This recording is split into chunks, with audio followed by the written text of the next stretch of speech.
Hey guys, welcome back to the Interceptor. We are back with Season 45, War number 12, where Matrix has matched up against INDA. Funny fact, I actually used to be in INDA, but we'll talk about that a little later. And one of my stats was wrong. I had to fix it. Two of my stats are wrong. There we go. And before we get into this war, I'm gonna just talk about last war a bit, because of course it was a longer video, and we did talk about whether or not that death should count, and I actually got some pretty interesting comments from other people on the video that I wanted to read. Okay, that was an ad starting before I could mute the video. But let me just pause. Okay, so I had two people comment on it. Well, actually, I had 1, 2, 3, 4, 5 people comment on it. But two comments that were actually relevant to the death, and one of them just said it should count as a death. So when I made that video, I specifically asked for people to not just say their opinion, but to actually explain behind it. So I can't really read too much into that, but there was a really interesting comment that I actually really appreciated from Oakley, and I'll read that comment out now. And it said, "Going off your metrics, to me it's borderline. Now obviously it's not category 1 or 2, so it would fall under category 3, the impossible. You were set at a great disadvantage 100%. Boss health is already high enough, so adding that much health onto it sucks. But it is still technically soloable, which is why it's borderline for me. But but I did watch all of it and quite enjoyed the math behind it, quite enjoyed the video itself. But I would lean to it not counting as a death off your metrics because of the disadvantages you had zero control over and you tried to stop. You did all you could to prevent it." I really appreciated that comment, because when I was going to make this video this morning, I was kind of leaning towards counting it as a death, mostly because it just doesn't matter that much, and one death doesn't define me as a player. But he has a really good point. I mean, I literally proved statistically that without those Mr. Fantastic pre-fights, with the performance that I gave in that fight, I would have soloed. Like, I proved it. So I'm not going to count it as a death. Now, I'm going to talk about it a little bit more at the end of the war as how I'm going to regard this war, or this whole season, because obviously it's not like the same thing as someone who dies 0 times. But we're going to go through the war, and then we're going to talk about it. So let's start off the war. We have another 8 fights today, and like I said before, INDA is actually a former alliance of mine. I wasn't there for too long. I believe it was only a season or 2 until I left. When I was looking at the alliance, I didn't recognize any of the names in the alliance. But I mean, it was like 4 years ago I was in the alliance, so it's likely it's all new people now. This is a thing. We're on path 1, section 1, going over to path 6, section 2. This is a really straightforward fight because even max boosted, Stealthy does not hit the protection unless you crit on an SP1 or an SP2 hit. His basic hits don't hit hard enough relative to his attack rating, because the reason his attack is so high is not because of alternate damage increases, it's because his attack rating is so high. So for that reason, you don't really hit protection very often, even max boosted. This fight right here, this was supposed to be the scary fight of the war. This is Spidey Supreme on the Masochism Unblockable node, and without White Magneto to place a stun here and then get a free opening to place my slow, I actually have to land a naked light intercept. But it turns out this node is bugged. So with the most recent update to the game that came out approximately a day before the war started, the unblockable is broken and is not activating. I don't know why. I have no idea why, But yeah, the unblockable just never activates. So he's going to go down right here. Never cause any problems. And you guys have seen me take that fight once before with Stealth Spidey. And it wasn't hard or anything while the unblockable was working. The fight still went fine. But it was definitely considerably easier because the node's bugged. And I didn't know that.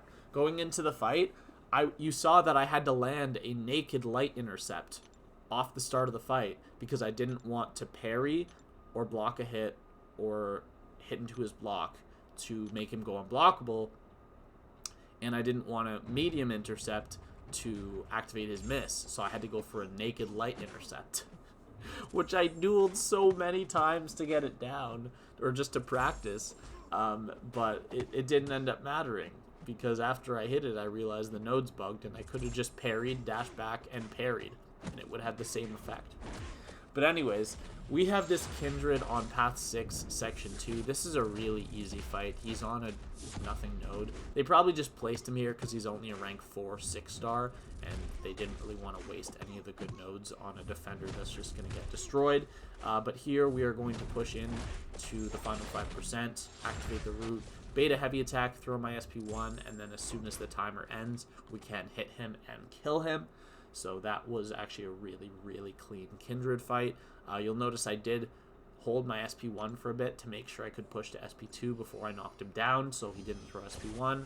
Mostly because I just don't know how to counter the SP1 consistently, and I do know how to counter the SP2, and that's the only reason. But here, we have Scorpion. This is a really straightforward fight. I'm going to throw on a combat regen boost, mostly for the next fight. Also, I was completely out of invuln for this war, and I did tell my officer before assignments came out, I said, just so you know, while you're assigning me fights, I have 0 invuln boosts. So I have literally no way of getting them, unless I think they cost like 200 units a pop now.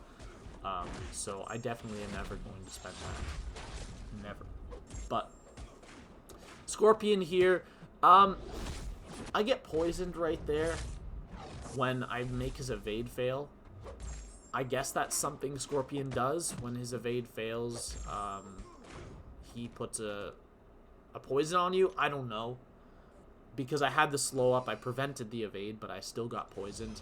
Now, it didn't end up mattering in that fight, because one poison from Scorpion is obviously going to heal you. Like, it's a very low damage dealing thing. But, whatever. We are into our next fight here with which is another Sasquatch on 38, and today I'm actually taking it without White Magneto. The reason I do not have the White Magneto pre-fight is because my officer is actually the one that was supposed to put the pre-fight on, but he forgot that he changed up assignments, and he assigned himself to take Gnome 39, so he couldn't apply WAGs, which I, like, not that big of a deal. There I was just getting rid of my decks to see if he would go unblockable or unstoppable. He did not go unstoppable, but he's actually going to be really nice in this fight. He's going to let me push him to SP2 over and over again, and I'm actually going to finish this fight at 100% health, which is something I've never done before, and to do it against a rank 2 7-star without White Mag's pre-fight is actually really cool. Now here, he actually perfectly activates Wrath of Tanarak right when I need him to. That was really, really nice of him. We're going to bait this SP2 and then one more SP2, and then we are going to go in for the kill. Right there, I could have gone in for a striker and then killed with a combo, and it definitely would have killed. I would have saved 3-4 seconds probably, but it's not that big of a deal. I bait one more SP2. The fight's over. We're going to buy one energy refill here, but that's fine because it'll allow us to do all our fights at once. It turns out that this whole season, there was only one war when I had to split my split up my fights into 2 boosting sessions, which is really nice that it worked out that way. But I mean, when you're taking 8 or 9 fights a war, it's usually other people that are clearing so that you can clear and not the other way around. In fact, only once this season was it the other way around. I was clearing so someone else could clear. Either that or two people clear together, which happened multiple times. Like, there was one time where someone had to put a white mags pre-fight on for me, and then I had to wait while they took their fight because it was before one of my fights, and then I took the fight after, and stuff like that. But this is a rank 2 7-star Ebony Maw on the Root node and Power Focus 2. And there is one time in this fight I'm going to get rooted, and I believe it is right here. Excuse me. So yeah, that SP1 just barely expires in time to get the root on me, but I'm actually able to dex his medium attack and parry his light. And it actually perfectly lined up with the root. And as long as we have debuffs on him at the time where he nullifies us for the first time in the fight, we don't take damage, and he doesn't actually degen us again any other time he nullifies other than the first time in the fight. So there he throws a heavy, and I just go for it. I'm going to go for a combo. I could have also gone for a special there to kill, but I mean, I went for the striker. The fight went down in a minute.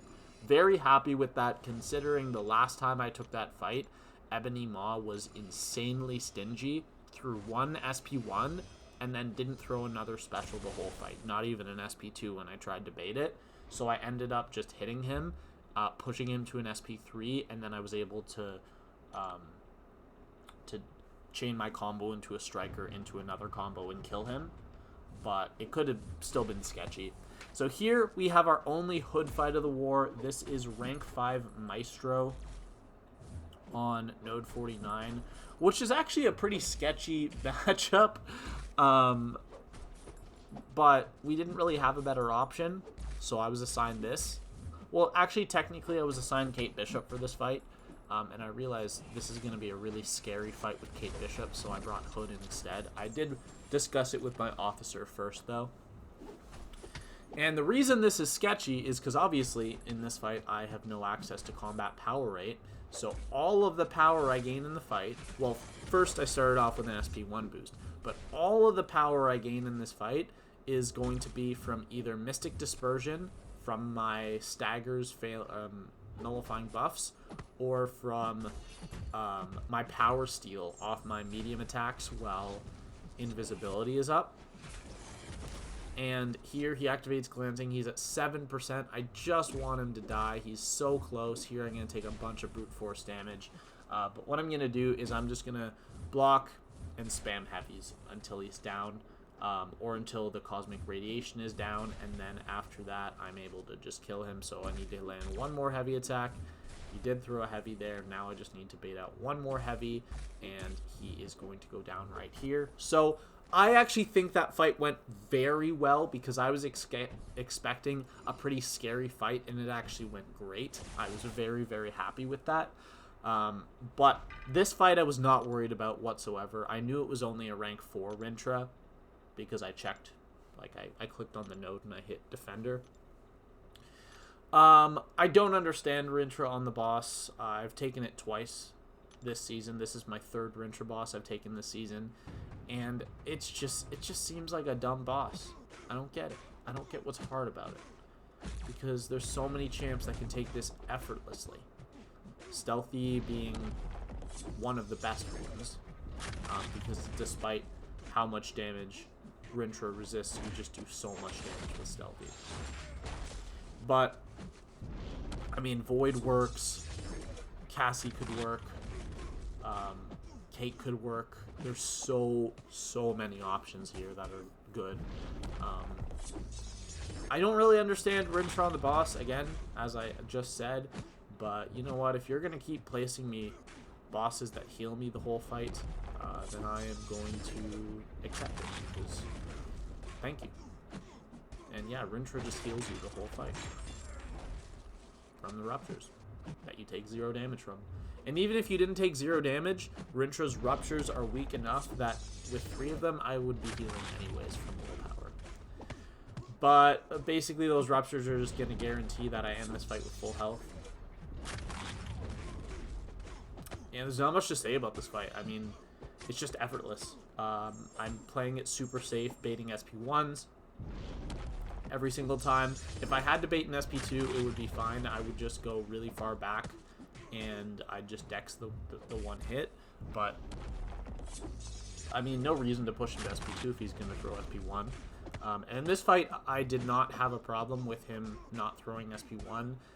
It did actually happen in, I believe, the first time I took him, where there was about a 25-second period window that he did not throw any special attacks. So it actually did delay the fight quite a bit because I was trying to bait SP1. But in this fight, he's going to be nice. He's going to throw SP1 instantly almost every single time. And yeah, there was never anything to worry about in this fight. I always knew it would be easy. I knew that as soon as that Maestro went down, that my war was over, because I pretty much had like my eyes closed for this fight. Like this is just so easy. We do go for a striker here. We do take him down. I believe it's 2 minutes 18 seconds. Yeah, 2 minutes 18 seconds. Really easy, boss. So that's it for the war, and unfortunately we did just barely lose this war. We lost with a score of 6-7, and we actually had them on fight time by over 2,000 seconds. So we would have won the war if we had died one less time, or one less time, and they had died, or if they had died one more time. Either way, we would have won the war. Not that it mattered, because even if we won the war, we would have ended 5th in Platinum 1, like 5th or 6th. So this loss doesn't actually hurt us, because we wouldn't have made it to Masters anyways. Which is why I didn't max boost. That's why I only used 20% boost. Also, my fights were not particularly hard this war. But yeah, we're going to end this war season with a record of 5-7, and after starting with a record of 1-5 and falling into tier 2 for war 7, I was actually really happy that we went 4-2 to finish off the season. Now, it does suck to lose our last 2 wars, both of which were extremely close wars, because if we'd won both of them, we would have been guaranteed in Masters. We would have been like 16th, 17th in Masters. But, you know, we had a war in tier 2. So it makes sense that we don't make Masters. Even with 6-6, we wouldn't have made Masters. But my death total is 0 this season, and my PSR is exactly 100 out of 100. Now, technically, I did take 101 fights. But, wait, is that right? Hold on, let me double check. It might be 101 out of 101. Just give me 1 second. I'm going to pull up my last video, because whatever's in the description there is going to be correct. It is 100 and... yeah, okay. It's 100 out of 100. And my Deathless streak is up to 101 fights, which is awesome. That I'm over 100 for only the second time ever, actually. Now, previous to this season, I've had 3 Deathless seasons, one of which was in a 6-war season when it got canceled, but at like 6 wars in, I'd already taken 40 fights, so I was way above pace to take the minimum 60 fights for a Deathless season. Basically, the way I count a Deathless season is if you don't die and you take more than the average fights. Because if you're taking 2 fights a war, it's not exactly hard to not die. So if you take 40 fights in a season, that season does not count as Deathless in my books. But anyways, yeah, like I said, I have had 3 Deathless seasons, one of which I didn't upload to YouTube because it was kind of in a period where I stopped uploading. There have been times where I've just stopped uploading for extended periods of time on this channel, and it was one of them. I just didn't upload that season straight up, and I did get a Deathless season, but I didn't even record any of my fights in that season. So yeah, I have 3 Deathless seasons previous to this season. And for this season, obviously, as people said in the comments, whether or not that death counts is borderline. So for that reason, I'm going to count this as a deathless season with an asterisk, because I understand the argument that that should count as a death, and to be honest, I'm not 100% convinced myself that it shouldn't count. I just think it was really unfair the way that I died, and that it was completely out of my control, and that with the performance I gave in that fight, I literally proved statistically that I should have won the fight. Yeah, again, I'm not 100% convinced, but for now, we're just going to count it as a deathless season. Again, with an asterisk. If you don't want to count it, if you want to count that as a death, that's fine. There's a very strong argument for your case as well.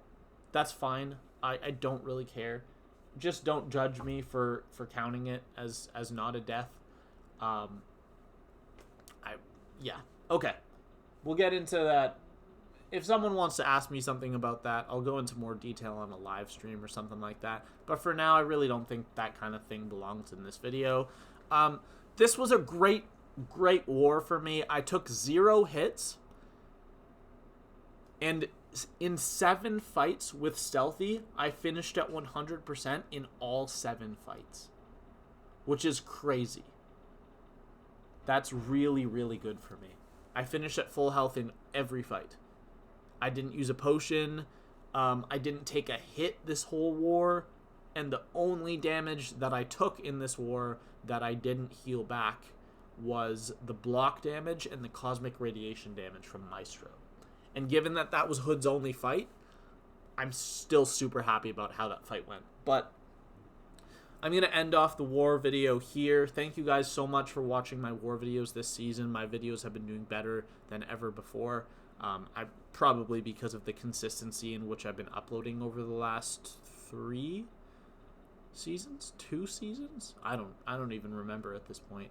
But yeah, Stealthy has been just an absolute monster for me. Between him, Hood, Hulkling, CGR, and Kate and Cassie, I believe those 6 champions took every single fight I had this season. So they're all champions I like, other than Cassie. So I'm still pretty good, I'm very happy with how this season went. And that's going to be all. I hope you guys enjoyed the video, and I will see you all in the next video. And hopefully next season we can keep up my streak. Again, only the 2nd time I've reached a deathless streak of 100 fights. Ever. In 45 seasons. Although probably in 15 of those seasons I haven't competed, but let's say it's the 2nd time in 30 seasons. So yeah, I'll see you guys later. Have a great day.